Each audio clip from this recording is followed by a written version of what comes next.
नमस्कार, प्रणाम। मैं आरती यादव गुरुजी लर्निंग सेंटर या जीएलसी क्लासेस में आपका बहुत बहुत स्वागत करती हूं। और आज यहां पर हम डिस्कस करेंगे पेपर थर्ड का ऑल ओवर सिलेबस, क्योंकि यहां पर आपके लिए जीएलसी लेकर आया है पेपर थर्ड की फुल तैयारी, बेहतरीन तैयारी और इतनी बेहतर तैयारी कि आप मेंस में पेपर थर्ड में अच्छा स्कोर कर सकें। ठीक है, तो यहां पर हम पेपर थर्ड की ओर जाने से पहले ऑल ओवर पूरा सिलेबस डिस्कस करना चाहेंगे कि पेपर थर्ड में आखिर कितना हमें पढ़ना है, कैसे पढ़ना है, कैसे क्वालिटी को मेंटेन रखना है और किस तरह से हमें सारे फैक्ट को समराइज करना है। ठीक है, तो ये सब कुछ करने के लिए और पेपर थर्ड को स्ट्रॉन्ग बनाने के लिए हम यहाँ पर बिल्कुल बेहतर तैयारी के साथ जुड़ेंगे और जुटेंगे डेली रेगुलर। ठीक है, तो चलिए फर्स्ट ऑफ स्टार्ट करते हैं हम लोग क्या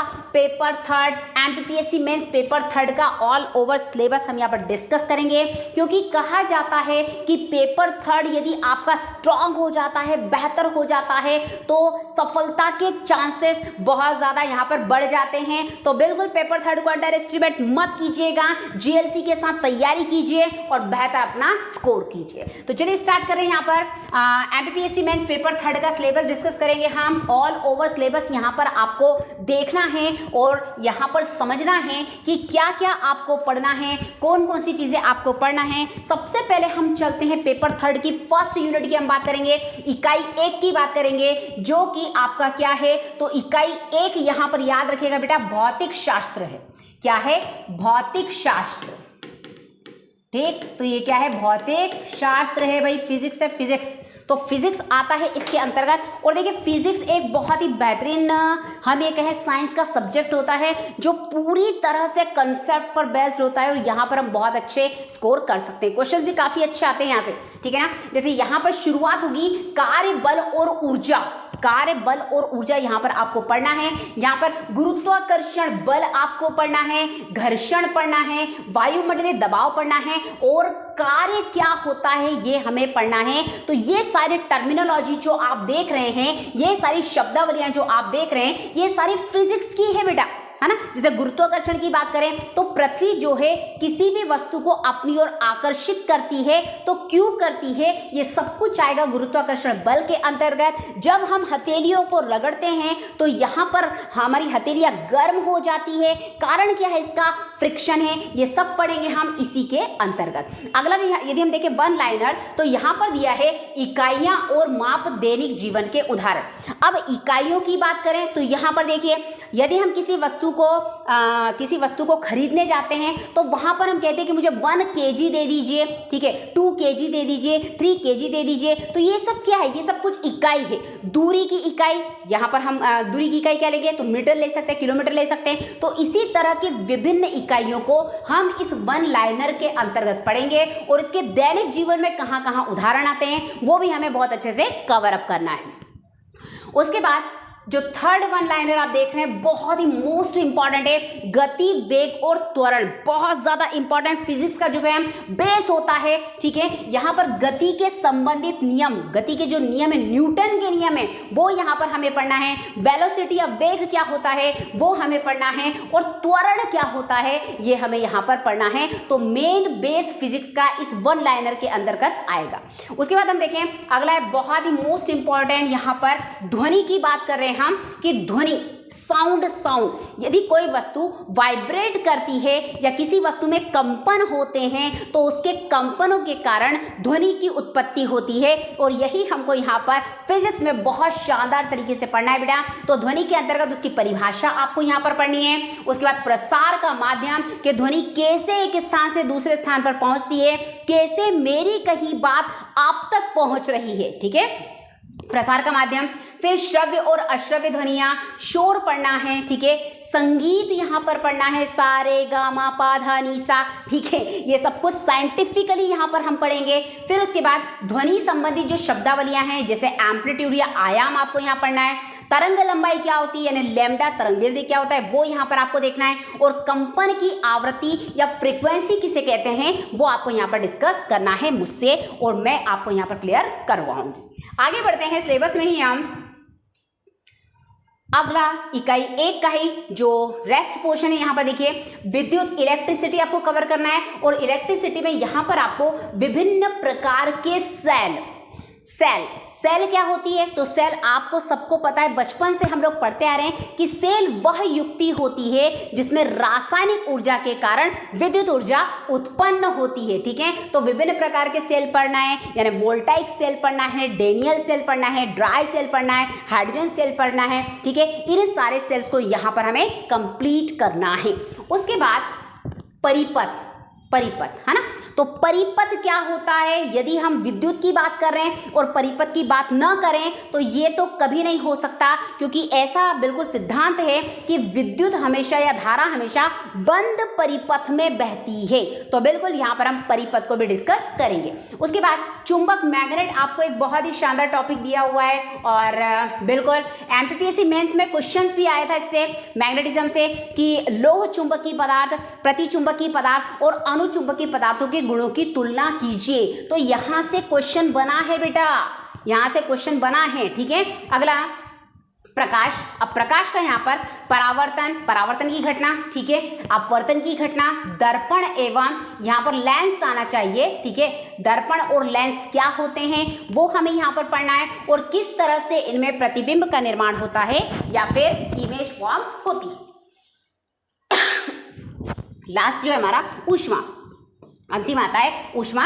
अब ऊष्मा में यहाँ पर हमें तापमापन के बारे में पढ़ना है। ठीक है, ऊष्मा या हीट जो होती है उसको किस तरह से आप, यूष्मा हमेशा क्या होती है, ऊष्मा को आप मेजर कर सकते हैं तापमान के फॉर्म में। तो यहाँ पर तापमापन, थर्मामीटर, ऊष्मा का रूपांतरण आपको यहाँ पर पढ़ना है। ठीक है, तो यूनिट 1 जो कि फिजिक्स से संबंधित है, इतनी चीजें आपको यहाँ पर कवर करना है। ओके, आगे बढ़े।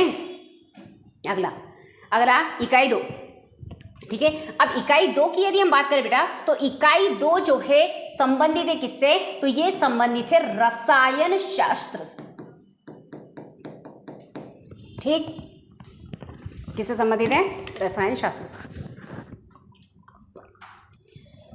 तो सेकंड यूनिट है हमारा रसायन शास्त्र से संबंधित है, और रसायन शास्त्र के अंतर्गत देखिए आप यहाँ पर फर्स्ट 1 लाइनर आपको देकर रखा है, तत्व, यौगिक और मिश्रण। सबसे सिंपल बेसिक है भाई, 9th से हम 10th से हम पढ़ते आ रहे हैं कि तत्व क्या होता है, यौगिक क्या होता है, मिश्रण क्या होता है। बिल्कुल यहाँ पर हमें पढ़ना है, तो उनकी परिभाषा देनी हमें, रासायनिक प्रतीक हमें जानना है, गुण क्या होते हैं, और पृथ्वी पर इनकी उपलब्धता, खासकर तत्वों की बात कर रहे हैं हम। ठीक है, उसके बाद पदार्थ, धातुएं और अधातुएं, और आवर्त सारणी एवं आवर्तिता। तो ये हमें यहाँ पर कंप्लीट करना है, कवर करना है।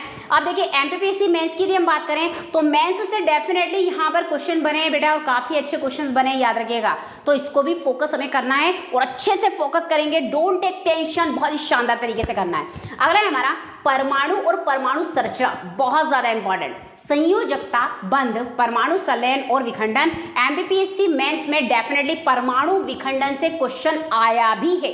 2020 की यदि हम बात करें तो 2020 में परमाणु विखंडन क्या है समझाइए, एक अच्छा सा क्वेश्चन बनाए यहाँ पर, याद रखिएगा।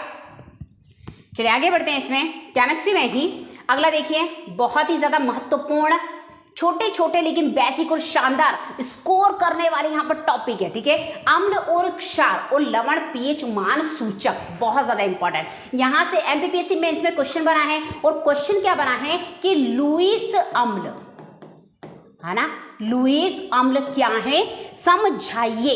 तो यहाँ पर जब मैं आपको अम्ल और क्षार पढ़ाऊंगी तो 3 संकल्पनाएं हम यहाँ पर पढ़ेंगे। पहली संकल्पना आर्रेनियस की संकल्पना, दूसरी संकल्पना ब्रॉन्स्टेड लॉरी संकल्पना, और तीसरी संकल्पना लुईस संकल्पना हमें पढ़ना है। तो उसी से संबंधित यहाँ पर क्वेश्चन बेटा दिया गया था, याद रखिएगा।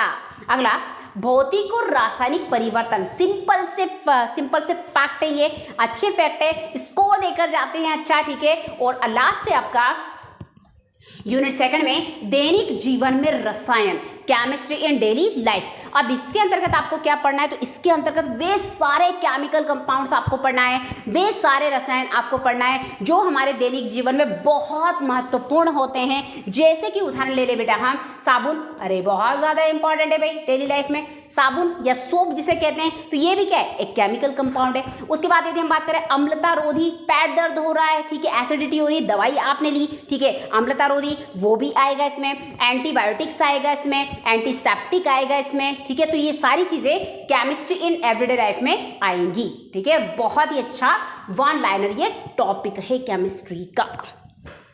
आगे बढ़ते हैं हम, देखिए अब यहां पर आपको दिखाई दे रहा है मेंस क्वेश्चन बैंक, ठीक है, जीएलसी की ओर से बिल्कुल टॉप 50, जीएलसी टॉप 50 की ओर से मेंस क्वेश्चन बैंक आपको दिखाई दे रही है। इसमें topic wise, unit wise, part wise और फुल लेंथ आपको क्या मिलेगा बेटा, बहुत ही शानदार यहां पर आपको पैकेज मिल रहा है जो आपको डेफिनेटली यहां पर लेना चाहिए। और ट्रस्ट कीजिए, विश्वास कीजिए जीएलसी पर, क्योंकि जीएलसी अपनी क्वालिटी के साथ कोई भी कॉम्प्रोमाइज या एडजस्टमेंट नहीं करता है। तो एक बार जरूर लेकर देखिए, बहुत ही शानदार चीज है। आगे बढ़ेंगे हम यूनिट 3 की ओर चलेंगे, इकाई 3 की ओर। तो इकाई 3 हाँ मेन आ गया यहाँ पर साइंस का। तो साइंस का जो बेस होता है जिसको बच्चे काफ़ी ज़्यादा यानी समीप से जानते हैं, और वो साइंस का भाग कहलाता है जीव विज्ञान। अरे जीव विज्ञान, ये इसको बायोलॉजी कहते हैं बेटा।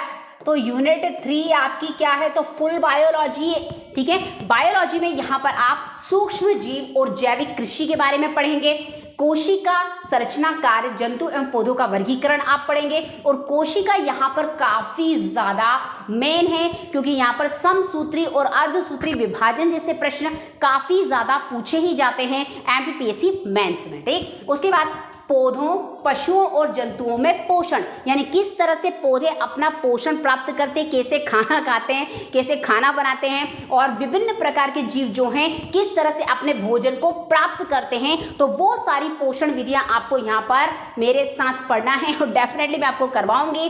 फिर उसके बाद आपको यहाँ पर संतुलित आहार पढ़ना है। संतुलित आहार क्या होता है, आहार किसे कहते हैं, सबसे पहली बात तो ये, और वो कब संतुलित होता है, कौन कौन से इंग्रेडिएंट्स उसमें होना चाहिए, तो उसे हम संतुलित कहेंगे, ठीक है। ये सारी चीजें पढ़ना है। विटामिन, बिल्कुल, तो विटामिन बहुत ही इंपॉर्टेंट है, याद रखिएगा। और विटामिन से एमपीपीएससी मेंस 2020 में क्वेश्चन भी पूछा गया है कि जल में घुलनशील और वसा में घुलनशील विटामिनों को समझाइए, ठीक है ना। तो बहुत ही इंपॉर्टेंट टॉपिक होने वाला है ये यहाँ से। उसके बाद हीनता जन्य रोग आपको पढ़ना है, हार्मोन्स यहाँ पर हमें देखना है, और मानव शरीर के अंग संरचना और कार्य प्रणाली, जिसके अंतर्गत विभिन्न प्रकार के तंत्र आपको पढ़ना है, जैसे पाचन तंत्र, श्वसन तंत्र, तंत्रिका तंत्र, उत्सर्जन तंत्र, प्रजनन तंत्र, है ना। तो ये सभी तंत्र आपके इस छोटे से वन लाइनर में आ गए हैं, ठीक है। तो ये आपको कवर करना है।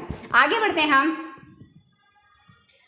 बढ़ते हैं, चलिए अगला यूनिट 3 का ही रेस्ट पोर्शन आप यहां पर देख रहे हैं। जीवों में श्वसन, किस तरह से श्वसन की प्रक्रिया जीवों में संपन्न होती है, यहां पर हम कवर अप करेंगे। फिर पशुओं और पौधों में परिसंचरण या परिवहन, अब ये क्या चीज है, तो यहां पर आपको देखना है बेटा। पौधों की हम बात करें तो पौधे जो हैं धरती से, जमीन से, धरा से, मृदा से जल ग्रहण करते हैं, और उस जल को पौधे अपनी ऊंचाई तक पहुंचाते। तो जल का ट्रांसपोर्टेशन या स्थानांतरण कहां से कहां हो रहा है, मृदा से हो रहा है टॉप मोस्ट पोर्शन तक। तो ये सारी प्रक्रिया हमें यहाँ पर पढ़ना है। दूसरी एक और प्रक्रिया होती है, हरे पौधे अपना भोजन स्वयं बनाते हैं, पत्तियां बनाती हैं, और पत्तियों द्वारा बनाया गया भोजन पौधे के विभिन्न भागों में पहुंचता है। तो ये भी ट्रांसपोर्टेशन के अंतर्गत ही आएगा, तो ये भी आपको यहाँ पर पढ़ना है, ठीक है। तो पौधे और जंतुओं में क्या पढ़ना है, परिसंचरण। फिर पशुओं और पौधों में प्रजनन, ठीक है। और सबसे लास्ट है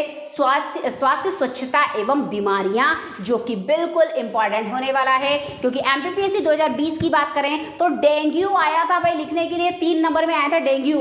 हाँ जी, डेंगू क्या है है ना। तो डेंगू लिखने के लिए आया था 3 नंबर में। तो याद रखिएगा, बीमारियां बहुत महत्वपूर्ण होती है जब भी बायोलॉजी की बात करते हैं हम। चलिए आगे बढ़ते हैं, नेक्स्ट यूनिट पेपर थर्ड का अगला यूनिट इकाई 4 की बात करें तो बस इकाई 4 में तो आ गया भाई, कंप्यूटर आ चुका है यहाँ पर। और कंप्यूटर बिल्कुल बेसिक चीज है यहाँ पर, कंप्यूटर को बेहतर करना है, इसको शानदार करना है। अच्छे कंपाइलर पूछा गया है, याद रखिएगा 2020 के पेपर में कंपाइलर पूछा गया था, ठीक है। तो कंप्यूटर के प्रकार, विशेषताएं और पीढ़ी, उसकी जनरेशन आपको यहाँ पर पढ़ना है। फिर कंप्यूटर की मेमोरी क्या होती है, इनपुट और आउटपुट डिवाइसेस क्या होती हैं, बिल्कुल बेसिक बेसिक बेसिक बेसिक चलेगा यहाँ पर। स्टोरेज डिवाइस क्या होती है, सॉफ्टवेयर किसे कहते हैं, हार्डवेयर किसे कहते हैं, ऑपरेटिंग सिस्टम क्या होता है, विंडोज क्या होता है, माइक्रोसॉफ्ट ऑफिस के उपयोग, ठीक। तो ये बेसिक में जाता है। उसके बाद कंप्यूटर की भाषा में, जैसे मैंने आपको कहा कि 2020 के पेपर में कंपाइलर पूछा गया है, ठीक है, जो कि कंप्यूटर की क्या है, भाषा है, जिसको मशीनी भाषा कहा जाता है, ठीक है। तो कंप्यूटर की भाषाओं में आपको सिलेबस में कंपाइलर देकर रखा है, ट्रांसलेटर देकर रखा है, इंटरप्रेटर देकर रखा है और असेंबलर देकर रखा है, जो आपको यहाँ पर पढ़ना है, ठीक है। असेंबलर क्या होता है, इंटरप्रेटर क्या होता है, कंप्यूटर की भाषाएं कौन कौन सी होती हैं, मशीनी लैंग्वेज कौन कौन सी होती हैं, तो ये सब आपको यहाँ पर पढ़ना है। आगे बढ़ते हैं हम नेक्स्ट। अब देखिए इसका मोस्ट इंपॉर्टेंट पोर्शन अब यहाँ पर आ रहा है, क्योंकि यहाँ पर 2020 से ई गवर्नेंस से क्वेश्चन डेफिनेटली आया है। इंटरनेट और ईमेल, है ना, आज के युग की महती आवश्यकता, और एमपीपीएससी मेंस फोकस करता है ऐसे ही टॉपिक पर क्वेश्चन बनाकर, ठीक। तो इंटरनेट और ईमेल, साथ ही साथ सोशल मीडिया पर क्वेश्चन आ चुका है, एमपीपीएससी मेंस में ही आया था सोशल मीडिया पर क्वेश्चन, याद रखिएगा। ई गवर्नेंस बहुत ज्यादा इंपॉर्टेंट है, इसको तो हम बिल्कुल, है ना, 5 स्टार रेटिंग देना चाहेंगे, क्योंकि ई गवर्नेंस से क्वेश्चन डेफिनेटली पूछेंगे, चाहे वो 3 नंबर की डेफिनेशन हो, चाहे 5 नंबर का हो, चाहे 11 नंबर का हमारा क्वेश्चन हो, याद रखिएगा ई गवर्नेंस बहुत इंपॉर्टेंट है। फिर उपयोगी सोशल साइट और वेब पेजेस, तो ये यूनिट 4 के अंतर्गत, कंप्यूटर के अंतर्गत आपको इतना यहाँ पर पढ़ना है, जो जीएलसी में आपको करवाया जाएगा। अगली यूनिट देखते हैं हम। देखिए अब यहाँ पर MPPSC mains paper third online course available है आपके लिए भाई, बिल्कुल ले सकते हैं ऑनलाइन कोर्स, और आपको ऑनलाइन कोर्सेस में शानदार क्वालिटी प्रोवाइड करवाई जाएगी, कंटेंट आपको शानदार प्रोवाइड करवाया जाएगा, और बिल्कुल मेंटली प्रिपेयर किया जाएगा पेपर थर्ड के लिए, ताकि आप पेपर थर्ड पर विजय प्राप्त कर सकें और पेपर थर्ड जो है आपकी कमजोरी न बने। इसके लिए जीएलसी सतत जो है प्रयासरत है, तो याद रखिएगा, ठीक है, आपके लिए खासकर। अगली इकाई 5 की हम बात करें, यूनिट 5 की बात करें, तो यूनिट 5 जो है मैथमेटिक्स से, बेटा गणित है, गणित है ना, और गणित हल्का फुल्का है, इतना हार्ड यहाँ पर मैथ्स नहीं पूछा जा रहा है। देखिए क्या क्या पूछा जाएगा, संख्याएं, प्रकार, इकाई मापन की विधियां, समीकरण, गुणनखंड, लाभ हानि, प्रतिशत, ठीक है, ये सब आप पढ़ते ही हैं, ठीक है। प्री में आपने सीसेट की तैयारी की होगी, तो ये सारी चीजें तो आपके पढ़ने में आई होगी। चक्रवर्ती ब्याज, अनुपात, समानुपात सब इजी है। सांख्यिकी, प्रायिकता, बिल्कुल प्रोबेबिलिटी, केंद्रीय प्रवृत्ति, मध्य माध्यिका और बहुलक, इससे क्वेश्चन आया था बेटा, ठीक है। तो इस पर फोकस करना है, सांख्यिकी को फोकस करना है ज्यादा, क्योंकि इससे क्वेश्चन डेफिनेटली 11 नंबर का क्वेश्चन यहाँ पर बना है, ठीक है, सॉरी 5 नंबर का क्वेश्चन यहाँ पर बना था, तो इस पर ध्यान देना है। एमपीपीएससी मेंस में सांख्यिकी से एक प्रश्न अति यानी बिल्कुल हम ये कहेंगे पूछा ही जाता है। आगे बढ़े हम। अगला यूनिट 6 बहुत ही ज्यादा इंपॉर्टेंट, इकाई 6 आ चुकी है, और इकाई 6 क्या है, बिल्कुल हेल्थ, है ना, संक्रामक रोग। देखिए संक्रमण रोग एवं उनकी रोकथाम, तो यहाँ पर रोग आपको पढ़ना है, इजी है, सिंपल है, अच्छी है। आप बायोलॉजी जब कवर कर लेंगे तो ये यूनिट आपको बहुत इजी लगने वाला है, बहुत सरल लगने वाला है, ठीक है। राष्ट्रीय टीकाकरण कार्यक्रम हमें यहाँ पढ़ना है। आयुष सबसे बड़ी, बिल्कुल, है ना, ये हम कहें चिकित्सा पद्धति, ठीक है। तो आयुष चिकित्सा पद्धति में आयुर्वेद, योग, यूनानी, सिद्धा, होम्योपैथी चिकित्सा और पद्धतियों की प्रारंभिक जानकारी भी आपको यहाँ पर पढ़ना है। उसके बाद केंद्र एवं राज्य शासन की महत्वपूर्ण स्वास्थ्य संबंधी कल्याणकारी योजनाएं, और केंद्र एवं राज्य शासन के महत्वपूर्ण स्वास्थ्य संगठन पर भी फोकस हमें यहाँ पर करना है। देखिए पेपर थर्ड की महत्ता, देखिए सब कुछ समेटे हुए पेपर थर्ड अपने आप में, है ना, अलग अलग प्रकार की क्या विविधताएं देखने को मिल रही है आप यहाँ पर, कोई भी एक लिंक में नहीं चल रहा है, कभी फिजिक्स, कभी केमिस्ट्री, कभी बायोलॉजी, कभी कंप्यूटर, है ना, और कभी हेल्थ, ठीक। आगे बढ़ते हैं।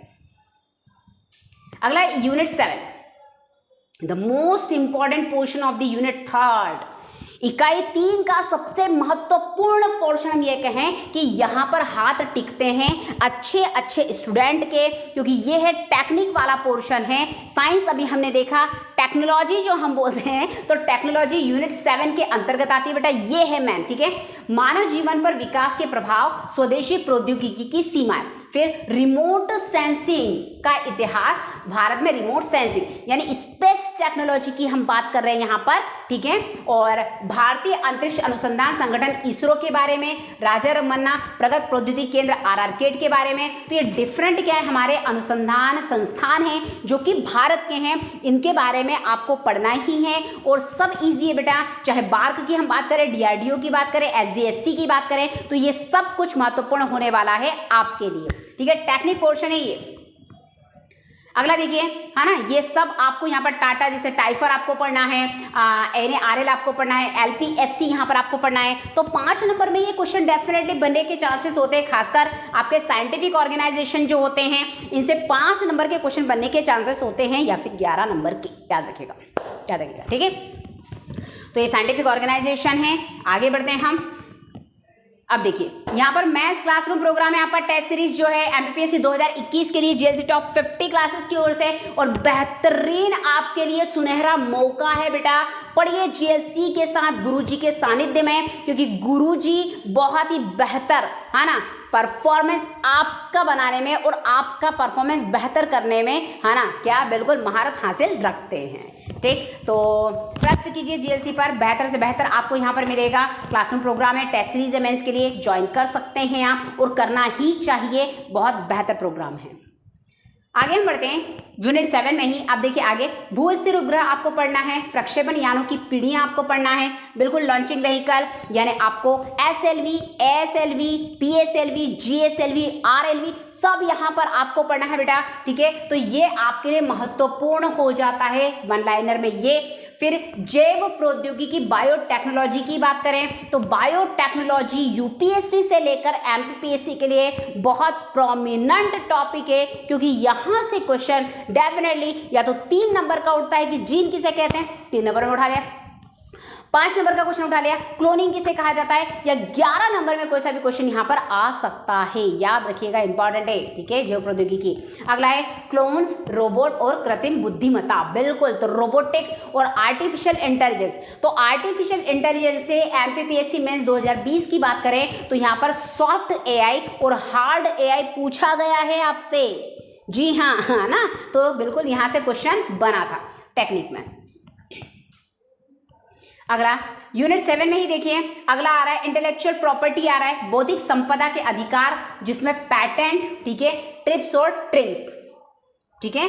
यहाँ फिर विज्ञान प्रौद्योगिकी क्षेत्र में भारतीयों का योगदान, तो यहाँ पर आपको पर्सनैलिटीज देकर रखी, साइंटिफिक पर्सनैलिटीज के बारे में भी आपको बिल्कुल यहाँ पर बृहद ज्ञान रखना है थोड़ा तो। और चंद्रशेखर वेंकटरमन, ठीक है, हरगोविंद खुराना, जगदीश चंद्र बसु, ये कुछ आपको दिए हुए हैं बेटा, जो कि महान भारतीय क्या हैं, महान भारतीय वैज्ञानिक हैं, और इनके बारे में बिल्कुल आपको नॉलेज रखना है। यूनिट 3 देखें ना कितने डायमेंशंस लिए हुए यूनिट 3, आप खुद सोचिए, ठीक है। तो ये सब कुछ यहाँ पर पढ़ना है। और सबसे अंत में विज्ञान के क्षेत्र में राष्ट्रीय तथा अंतर्राष्ट्रीय पुरस्कार, जो कि एक बहुत ही बड़ा, हम ये कहें कि बहुत ही बड़ा एक अच्छा स्कोर देने वाला, यदि पुरस्कार आते हैं तो बहुत ही बड़ा अच्छा स्कोर देने वाला हमारा टॉपिक हो सकता है। आगे बढ़ रहे हैं हम नेक्स्ट इकाई 8 की बात करेंगे हम। तो इकाई 8 जो है वो एनर्जीज, बिल्कुल ऊर्जा के, है ना, स्रोतों की बात करेंगे यहाँ पर। ऊर्जा, क्योंकि ऊर्जा से ही सब कुछ चलायमान है, बिना ऊर्जा के कोई भी वस्तु चलायमान नहीं हो सकती है ना। और जहाँ ऊर्जा ज़्यादा है, जहाँ ऊर्जा के स्रोत ज़्यादा है, वहाँ पर उन्नति सदैव क्या होती है, ज़्यादा या अधिक ही होती है, ठीक है। तो यूनिट 8 इसका इंपॉर्टेंस हमें बताती है। ऊर्जा के पारंपरिक और गैर पारंपरिक स्रोत हमें यहाँ पर पढ़ना है, उनका अर्थ, परिभाषा, उदाहरण और अंतर के साथ, ठीक है। उसके बाद ऊर्जा दक्षता, ऊर्जा प्रबंधन, संगठनात्मक एकीकरण, परिचालन कार्यों में ऊर्जा किस तरह से इस्तेमाल होती है, उनका प्रबंधन, ऊर्जा का क्रय, उत्पादन, योजना और नियंत्रण तथा रख रखाव, बहुत ज़्यादा इंपॉर्टेंट, क्योंकि ऐसा कहा जाता है कि जिनके पास एनर्जी के रिसोर्सेस का भंडार होता है वो काफ़ी ज़्यादा डेवलप्ड कंट्री माना जाता है ना। तो ये वाली यूनिट बहुत इंपॉर्टेंट हो जाती है, बहुत ज़्यादा। फिर ऊर्जा रणनीतियों से संबंधित मुद्दे और चुनौतियां क्या क्या हैं, ऊर्जा के वैकल्पिक स्रोत, वर्तमान परिदृश्य और भविष्य की संभावनाएं, सौर ऊर्जा। ये आए अब हम मेन पॉइंट पर, देखें यहाँ पर मेन पॉइंट यहाँ शुरू होता है इसका, ठीक है। सौर ऊर्जा, पवन ऊर्जा, महासागरीय ऊर्जा, भूतापीय ऊर्जा, बायोमास ऊर्जा, जैव ईंधन आदि। और आपसे 2020 के पेपर में, एमपीपीएससी 2020 के पेपर में बिल्कुल महासागरीय ऊर्जा से किस प्रकार ऊर्जा प्राप्त की जा सकती है, ये क्वेश्चन डेफिनेटली पूछा गया है यहां से। चलिए यूनिट 9 की बात करें हम तो एनवायरमेंटल साइंस आ गया, यहाँ पर पर्यावरण आ गया, बिल्कुल पर्यावरण आ गया बेटा। अब पर्यावरण की परिभाषा, क्षेत्र और आयाम आपको देखना है, भौतिक, आर्थिक, सांस्कृतिक, शैक्षिक, मनोवैज्ञानिक आदि। भारतीय संदर्भ में पर्यावरण की अवधारणा, आधुनिक विश्व में पर्यावरण की अवधारणा, ठीक है। तो यहाँ पर एनवायरमेंट आपका एक न्यू यूनिट इंक्लूड होता हुआ यूनिट 9 के फॉर्म में। मानव गतिविधियों का पर्यावरण पर प्रभाव, पर्यावरण से संबंधित नैतिकता और मूल्य, जैव विविधता, पर्यावरण प्रदूषण, पर्यावरण परिवर्तन। अब देखिए यदि हम बात करें एमपीपीएससी 2020 के पेपर की तो प्रदूषण से स्मॉग पूछा गया है बेटे, स्मॉग, है ना। तो स्मॉग पूछा गया है, क्वेश्चन आया था, डेफिनेटली आया था, ठीक है। और अब हम इन सभी चीजों को बहुत शानदार तरीके से करने वाले हैं। आगे बढ़े, नेक्स्ट यूनिट 9 में ही पर्यावरण से संबंधित समस्या और चुनौतियां, पर्यावरण क्षरण के और प्रभाव, ठीक है। पर्यावरण शिक्षा, जो आज के समय की महती आवश्यकता है कि पर्यावरण के लिए लोगों को जागरूक करना, संगठित करना, सार्वजनिक जन जागरूकता के कार्यक्रम, पर्यावरण शिक्षा और उसका स्वास्थ्य एवं सुरक्षा से संबंध, पर्यावरण अनुकूल जो प्रौद्योगिकियां हैं वो यहाँ पर आपको पढ़ना है, ऊर्जा का संरक्षण आपको यहाँ पर पढ़ना है, पर्यावरण और संरक्षण के संवैधानिक प्रावधान आपको यहाँ पर देखने हैं, और पर्यावरण संरक्षण नीतियाँ और नियामक ढांचा आपको यहाँ पर कवर अप करना है, ठीक है। और ये सब मैं आपको करवाऊंगी, टेंशन नहीं लेने का, जीएलसी के साथ आप पढ़ेंगे, ठीक है। गुरुजी के सानिध्य में पढ़ेंगे और बहुत बेहतर करने की हम कोशिश करेंगे और डेफिनेटली पेपर 3 हम शानदार करेंगे इस विश्वास के साथ। आगे बढ़ते हैं अगला, ठीक है। और अंतिम यूनिट की ओर बढ़ते हुए, अंतिम इकाई की ओर बढ़ते हुए, पेपर 3 का जो अंतिम इकाई है, आप देखिए ये कहीं ना कहीं कोरिलेट क्या, पूरी तरह से कोरिलेट करता है ज्योग्राफी से, है ना। ज्योग्राफी से पूरी तरह से कोरिलेट करता है, भूगोल से पूरी तरह से कोरिलेट करता है। किस तरह से, तो भूगर्भ शास्त्र की परिभाषा और महत्व, पृथ्वी, भूपर्पटी, मेंटल कोर, स्थल मंडल, जल मंडल, ये देखिए पूरा ज्योग्राफी आ गया यहाँ पर। पृथ्वी की उत्पत्ति और आयु, भूवैज्ञानिक समय सारणी, शैलीय चट्टान, ठीक है। परिभाषा, इसके प्रकार, आग्नेय, अवसादी, कायांतरित शैलें, ये सब आपको यहाँ पर ज्योग्राफी से पूरा का पूरा यूनिट 9 जो है उठकर, है ना, एक तरह से कुछ पोर्शन पूरी तरह से उठकर यूनिट 10 के फॉर्म में पेपर 3 में आ गया आपको, ओके, ठीक। तो इस तरह से अभी हम लोगों ने देखा कि पूरी तरह से पेपर 3 के डायमेंशंस बहुत अलग अलग है बेटा। यूनिट 1 से शुरू करके यदि हम यूनिट 10 तक पहुंचते हैं तो फिजिक्स से शुरू करते हैं और भूगोल पर खत्म होता है पूरा पेपर 3। और पेपर 3 काफी ज्यादा चैलेंजिंग है, इसको अंडर एस्टिमेट मत कीजिएगा, क्योंकि गत वर्ष के यदि हम पेपर देखें और बच्चों का परफॉर्मेंस देखें तो सबसे ज्यादा अफेक्ट किया है पेपर 3 ने ही सबसे ज्यादा अफेक्ट किया है, याद रखिएगा। तो इसकी तैयारी में कोई कसर आपको नहीं छोड़ना है, कतई भी कसर नहीं छोड़ना है। जीएलसी क्लासेस आपके साथ हैं, आपको बेहतरी पर ले जाने के लिए, आपका मार्ग प्रशस्त करने के लिए गुरुजी के सानिध्य में जीएलसी के साथ जुड़े रहिए ताकि आप बेहतर से बेहतर परफॉर्मेंस कर पाए, याद रखिएगा। अब देखिए यदि हम बात करें MPPSC mains previous year paper questions की यदि हम बात करें तो जैसे मैंने आपसे कहा कि 2020 के बहुत सारे क्वेश्चंस मैं डिस्कस करते ही आई हूं अभी आपको। तो 2020 में देखिए कितने अच्छे अच्छे क्वेश्चंस आपसे पूछे गए थे, बहुत ही सिंपल से लॉजिकल। यदि बेसिक यदि आपने पेपर 3 को अच्छे से किया है ना, तो जैसे क्वेश्चन नंबर 1 आपसे पूछा गया था कि भाई स्मॉग क्या है ना, स्मॉग क्या है, ये पूछा गया था आपसे कि स्मॉग क्या है भाई, व्हाट इज स्मॉग, स्मॉग क्या होता है। और अच्छे तरह से इसका आंसर हम कर सकते थे। ये पहले तो आपको पढ़ना पड़ेगा कि भाई स्मॉग क्या होता है। तो स्मॉग याद रखिएगा कि पॉल्यूशन के कारण, जब हायर पॉल्यूशन होता है तो इस पॉल्यूशन के कारण ही स्मॉग जनरेट होता है। और स्मॉग का मतलब होता है बेटा कुछ नहीं, स्मॉग प्लस फॉग हमेशा कह सकते हैं, है ना, कि भाई ये लीजिए भाई स्मॉग के धुआं है प्लस इसमें फॉग मिल गया, तो smoke plus fog is equal to smog होता है, यानी ऐसा जहरीली धुंध जो क्या कर सकती है, पर्यावरण को या वातावरण को प्रदूषित करती है और जो जानलेवा भी हो सकता है, वही तो स्मॉग है आपका। ठीक है, तो इस तरह के सिंपल क्वेश्चन यहाँ पर आए थे। फिर मैंने आपसे कहा कि इसके अलावा कृत्रिम बुद्धिमत्ता पूछा गया, आर्टिफिशियल इंटेलिजेंस एआई से संबंधित प्रश्न आया था कि कृत्रिम बुद्धिमत्ता क्या है ना, और यहाँ पर आपको सॉफ्ट एआई और हार्ड एआई के बारे में पूछा गया था कि दोनों में अंतर क्या है। ठीक, उसके बाद यदि हम आगे जाएं तो यहाँ पर देखिए केमिस्ट्री से बहुत ही बेहतरीन क्वेश्चन आए थे कि लुईस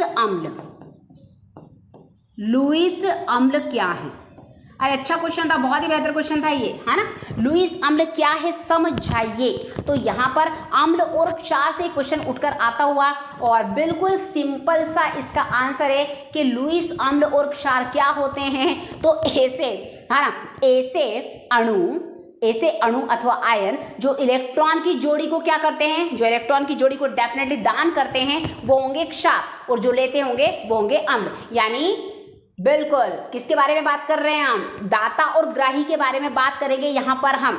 अभी मैं आपको पढ़ाऊंगी पूरा, तो सारी चीजें यहाँ पर आपको लर्न होगी पॉइंट वाइज। ठीक है, तो इस तरह से कुछ क्वेश्चंस आपको डेफिनेटली बहुत ही शानदार तरीके से पूछे गए हैं। और ये क्वेश्चन जो है बेटा, कई क्वेश्चन हम बात करें तो बहुत ही बेहतर। अब देखिए यदि 11 नंबर की हम बात करें तो यहाँ आपके 11 नंबर के क्वेश्चन में 11 मार्कर क्वेश्चन में आपको यहाँ पर पूछा गया था VSEPR, वेस्पर थ्योरी पूछी गई थी। ठीक है, तो वेस्पर थ्योरी पूछी गई थी, valence shell electron pair repulsion theory. ठीक है, तो वेस्पर थ्योरी पूछी गई थी और इसके बेसिस पर आपको कुछ मॉलिक्यूल्स दिए गए थे और उसका स्ट्रक्चर आपको बताना था। जैसे NH3, वेस्पर थ्योरी के बेसिस पर आपको NH3 का स्ट्रक्चर बताना था, H2 का स्ट्रक्चर बताना था। तो ये 11 मार्कर क्वेश्चन था और ये तभी आप कर सकते हैं जब आपने बेसिक चीजें बहुत अच्छे से पढ़ी हो। याद रखिएगा, तो अच्छे क्वेश्चंस बनते हैं यहाँ पर। 11 मार्कर हो, ठीक है, 3 मार्कर हो, 5 मार्कर हो, सब हम डिस्कस करेंगे सिलेबस के साथ। तो बस आपसे यही मैं कहना चाहूंगी कि GLC के साथ जुड़े रहिए, बने रहिए। जो भी यहाँ पर GLC की ओर से जो मेंस का सीरीज चल रहा है, टेस्ट सीरीज चल रहा है, बिल्कुल डेफिनेटली इसको परचेस कीजिए, उसको पढ़िए और गुरुजी के सानिध्य में MPPSC मेंस की तैयारी करिए। तो मैं आरती यादव रेगुलर आपसे मिलूंगी, अब आप, है ना, आपसे मिलूंगी मैं पेपर 3 के लिए। तो थैंक यू।